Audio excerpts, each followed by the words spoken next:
Israel ದೇಶ Hamas ಬಂಡುಕೋರರ ಹಾಗೆ Hezbollah ಉಗ್ರರ ವಿರುದ್ಧ ಒಂದು ಸಾಕಷ್ಟು ಆಪರೇಷನ್ ಅನ್ನು ಮಾಡ್ತಾ ಇದೆ. ಕಳೆದ 1 ವರ್ಷದಿಂದ ಇಸ್ರೇಲ್ ಮಾಡ್ತಿರುವಂತಹ ಯುದ್ಧ ಇಲ್ಲಿ ನಿಂತೇ ಇಲ್ಲ. ಈ ನಡುವೆ ಇಸ್ರೇಲ್ ಮಾಡಿದಂತಹ ಕೆಲವೊಂದು ರೋಚಕ ಆಪರೇಷನ್ ಇದೀಗ ಬಯಲಾಗ್ತಾ ಇದೆ. ಉಗ್ರರು ನಿಂತಲ್ಲೇ ಉಡಿ ಸಾಗುವಂತೆ ಮಾಡಿದ್ದಂತಹ ಒಂದು ಪ್ಲಾನ್ ಒಂದನ್ನ ಇಸ್ರೇಲ್ ಗುಪ್ತಚರ ಸಂಸ್ಥೆ ಮೊಸ್ಸಾದ್ನ ಇಬ್ರು ಅಧಿಕಾರಿಗಳು ಈಗ ಹೇಳ್ಕೊಂಡಿದ್ದಾರೆ. ಉಗ್ರರ ಜೇಬ್ನಲ್ಲೇ ಅವರಿಗೆ ಗೊತ್ತಾಗದಂತೆ ಬಾಂಬ್ ಇಟ್ಟಿದ್ದು ಹೆಂಗೆ, ಆ ಬಾಂಬ್ಗಳು ಹೆಂಗೆ ಬ್ಲಾಸ್ಟ್ ಆಯಿತು ಅನ್ನೋದೆಲ್ಲವನ್ನ ಇವತ್ತಿನ ವಿಡಿಯೋದಲ್ಲಿ ವಿವರಿಸ್ತೀನಿ. ಲೆಬನಾನ್ನಲ್ಲಿ ಕಳೆದ ಸೆಪ್ಟೆಂಬರ್ 17-18ರಂದು ಇಸ್ರೇಲ್ ಒಂದು ಗುಪ್ತ ಕಾರ್ಯಾಚರಣೆ ನಡೆಸಿತ್ತು. ನಮ್ಮನ್ನ ಕೆಣಕುವಂತಹ ದುಸ್ಸಾಹಸ ಮಾಡಿದವರ ಗತಿ ಏನಾಗುತ್ತೆ ಅನ್ನೋದಕ್ಕೆ ಒಂದು ಉದಾಹರಣೆಯನ್ನು ಕೊಟ್ಟಿತ್ತು.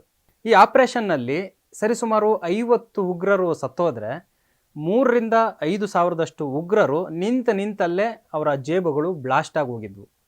ಕೈ ಕಾಲುಗಳನ್ನು ಅವ್ರು ಕಳ್ಕೊಂಡಿದ್ರು. ಅದೇ ಪೇಜರ್ ಹಾಗೆ ವಾಕಿ ಟಾಕಿ ಬ್ಲಾಸ್ಟ್.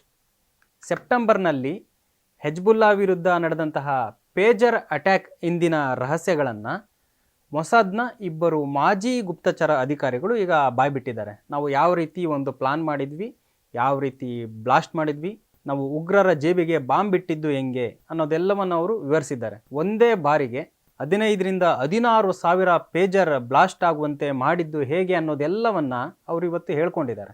ಹೆಜ್ಬುಲ್ಲಾ ಉಗ್ರರನ್ನ ಹೇಗಾದರೂ ಮಾಡಿ ಮುಗಿಸ್ಬೇಕು ಅಂತ ಇಸ್ರೇಲ್ನ ಗುಪ್ತಚರ ಸಂಸ್ಥೆ ಮೊಸ್ಸಾದ್ ಏನಿದೆ ಇದು 10 ವರ್ಷದಿಂದ ಸಾಕಷ್ಟು ಪ್ಲಾನ್ ಮಾಡ್ತಾನೆ ಇತ್ತು.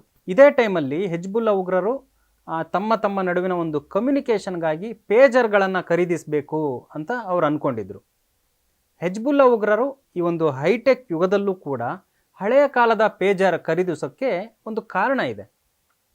ಇಲ್ಲಿ ಪೇಜರ್ ಅಂದರೆ 1990, 2000 ಈ ಒಂದು ಇಸ್ವಿ ನಡುವೆ ಹುಟ್ಟಿದ್ದವರು ಮತ್ತು ಆ ಟೈಮಲ್ಲಿ ಏನು ಬಳಸ್ತಿದ್ರು ಅವ್ರಿಗಷ್ಟೇ ಇದು ಪೇಜರ್ ಅನ್ನೋದು ಗೊತ್ತಿರುತ್ತೆ. ಇಲ್ಲಿ ಮೊಬೈಲ್ ಫೋನ್ ಬರೋಕ್ಕೂ ಮೊದಲು ಇವನ್ನು ಕೆಲವರು ಬಳಸ್ತಾ ಇದ್ರು. ಇದರಲ್ಲಿ ಫೋನ್ನಲ್ಲಿ ಮಾತಾಡದಂತೆ ಮಾತಾಡೋಕ್ಕಾಗಲ್ಲ. ಅದರಲ್ಲಿ ಕೇವಲ ಒಂದಿಷ್ಟು ಮೆಸೇಜ್ಗಳನ್ನಷ್ಟೇ ಅವರು ಕಳಿಸ್ಬೋದು.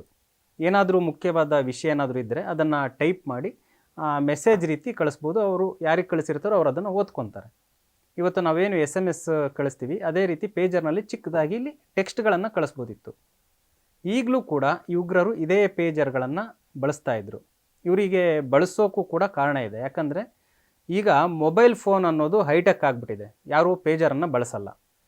ಪೇಜರ್ ಬಳಸೋದು ಹೇಗೆ ಅಂತಲೂ ಈಗಿನ ಜನಕ್ಕೆ ಗೊತ್ತಿಲ್ಲ. ಇಸ್ರೇಲ್ ಕೂಡ ಈಗ ಈ ಪೇಜರ್ಗಳನ್ನು ಬಳಸಲ್ಲ.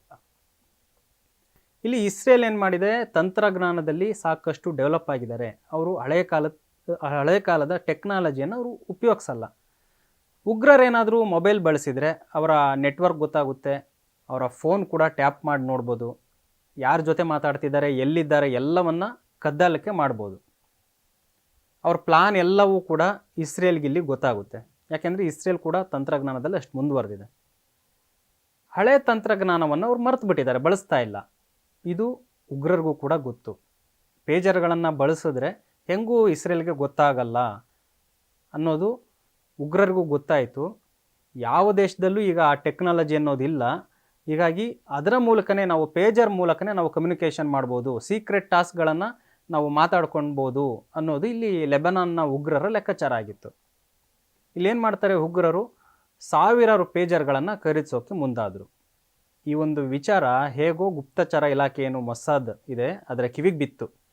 ಹೈಟೆಕ್ ಯುಗದಲ್ಲೂ ಯಾಕೆ ಈ ಲೆಬನಾನ್ನ ಹೆಜ್ಬುಲ್ಲಾ ಉಗ್ರರು ಹಳೆಯ ಟೆಕ್ನಾಲಜಿಯನ್ನು ಬಳಸ್ತಾ ಇದ್ದಾರೆ, ಹಳೆಯ ಕಾಲದ ಪೇಜರ್ಗಳನ್ನು ಬಳಸ್ತಾ ಇದ್ದಾರೆ ಅನ್ನೋದು ಇಲ್ಲಿ ಇಸ್ರೇಲ್ಗೆ ಗೊತ್ತಾಯಿತು. ಇದರಿಂದ ಏನೋ ಒಂದು ಪ್ಲಾನ್ ಇದೆ ಅನ್ನೋದು ಮೊಸ್ಸಾದ್ಗೆ ಗೊತ್ತಾಗೋಯ್ತು.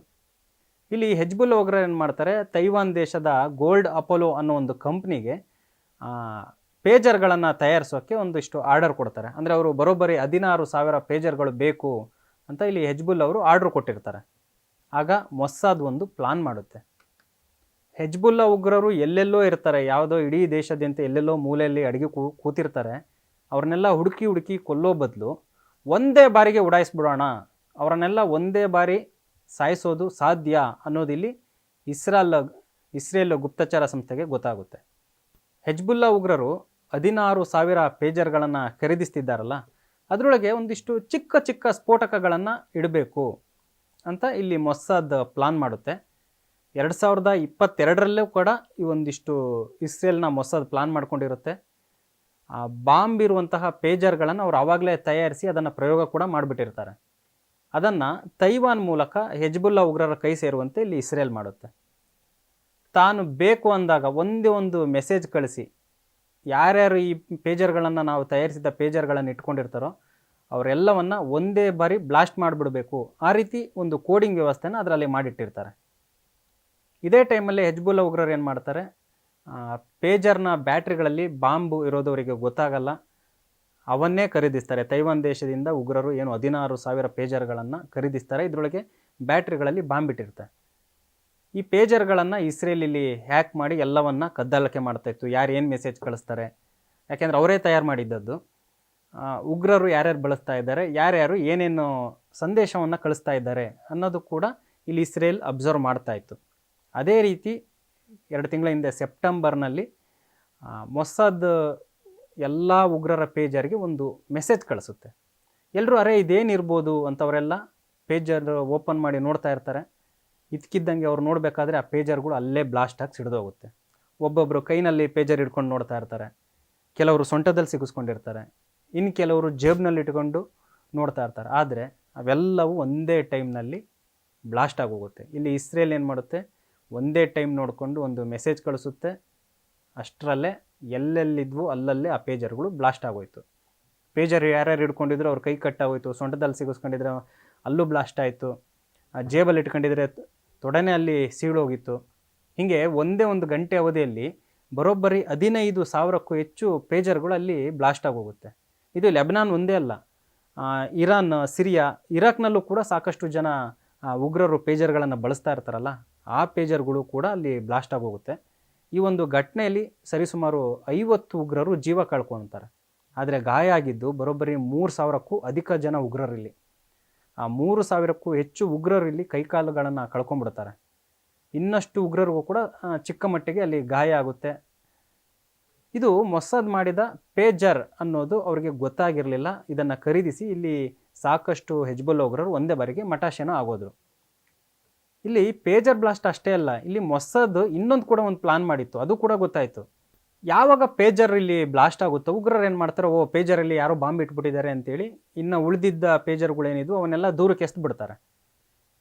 ಆಮೇಲೆ ಈ ಉಗ್ರರು ಯಾರು ಸತ್ತೋಗಿದ್ರು ಅವರ ಅಂತ್ಯಕ್ರಿಯೆ ಮಾಡಬೇಕಲ್ಲ, ಹಾಗೆಯೇ ಯಾರ್ಯಾರು ಆಸ್ಪತ್ರೆಗೆ ಅಡ್ಮಿಟ್ ಆಗಿರ್ತಾರೋ, ಯಾರ್ಯಾರು ಟ್ರೀಟ್ಮೆಂಟ್ ತೊಗೊತಿರ್ತಾರೋ ಅವ್ರ ಹತ್ರಕ್ಕೂ ಕೂಡ ಹೋಗಿ ಇನ್ನು ಉಳಿದಿರೋ ಉಗ್ರರು ಕಮ್ಯುನಿಕೇಟ್ ಮಾಡಬೇಕು, ಹಾಗೆ ಅವ್ರನ್ನೆಲ್ಲ ಮಾತಾಡ್ಸ್ಕೊಂಬರ್ಬೇಕು. ಆಗೇನು ಮಾಡ್ತಾರೆ, ಅವರು ಪೇಜರ್ಗಳನ್ನೇನೋ ಬಿಸಾಕ್ಬಿಟ್ಟಿದ್ರು, ವಾಕಿ ಟಾಕಿ ಕೈಯಲ್ಲಿ ಹಿಡ್ಕೊಂಬಂದ್ರು ಅವರೆಲ್ಲ. ಪೇಜರ್ನಲ್ಲಿ ಬಾಂಬ್ ಇದೆ ಅಂತ ಗೊತ್ತಾದ ಕೂಡಲೇ ಏನು ಮಾಡ್ತಾರೆ, ವಾಕಿ ಟಾಕಿ ಹಿಡ್ಕೊಂಡ್ಬಿಡ್ತಾರೆ.